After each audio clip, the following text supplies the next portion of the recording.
આ કથિત મહેતા છે, તેમને બમણો ફટકો પડ્યો છે. કથિત સીબીએસઈની બેદરકારીનો ભોગ બન્યા છે. સાથે જ તેમણે મેડિકલ કોલેજોમાં પ્રવેશ મેળવવા માટે નીટની પરીક્ષા પણ આપી હતી, પરંતુ પેપર લીકની સ્થિતિ ઊભી થઈ ગઈ. ઉભરતા ફોરેન્સિક સાયન્સ ક્ષેત્રમાં 90% શિષ્યવૃત્તિ સાથે અમેરિકા જવાનું સ્વપ્ન જોનાર કથિત મહેતા હવે નિરાશામાં બેઠા છે. તેમણે ઘણી બધી તૈયારીઓ કરી હતી, પરંતુ એક માનવીય ભૂલે તેમના સપનાને ચકનાચૂર કરી દીધા છે.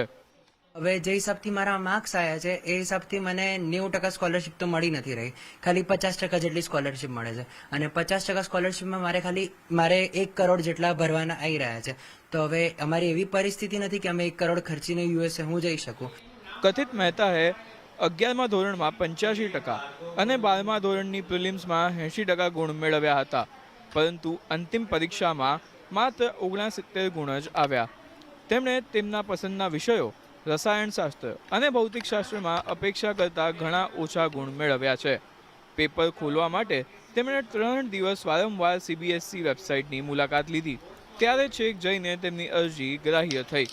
તેમના માતા પિતા પણ હાલમાં માનસિક રીતે મુશ્કેલ સમયમાંથી પસાર થઈ રહ્યા છે.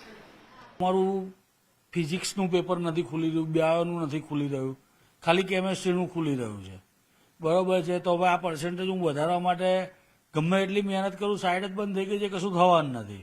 અને સેમ પ્રોબ્લેમ આવો નીટમાં પણ પેપર લીકનું આગળ આવ્યો અને ફરીથી એક્ઝામનું થયું. આજે બાળકો ઉપર જે બર્ડન પડી રહ્યું છે, દરેક બાળક કે દરેક માતા પિતા આ બર્ડન સહન કરી શકશે એવું તો પોસિબલ છે નહીં અત્યારે.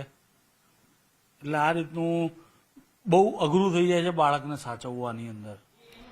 જ્યારે OSM એટલે કે ઓન સ્ક્રીન માર્કિંગની ભૂલ સીબીએસઈ માટે તકનીકી હોઈ શકે છે, ત્યારે માતા પિતા અને વિદ્યાર્થીઓ માટે જીવન અને મૃત્યુનો પ્રશ્ન બની શકે છે.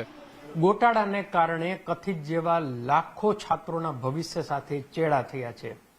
સમય રહેતા સીબીએસઈ જો ફરીથી આની પુનઃ મૂલ્યાંકન કરી અને ન્યાય અપાવશે, ત્યારે જ આવા યુવાનોનું ભવિષ્ય સ્થિર થઈ શકશે. કેતન જોશી, અમદાવાદ.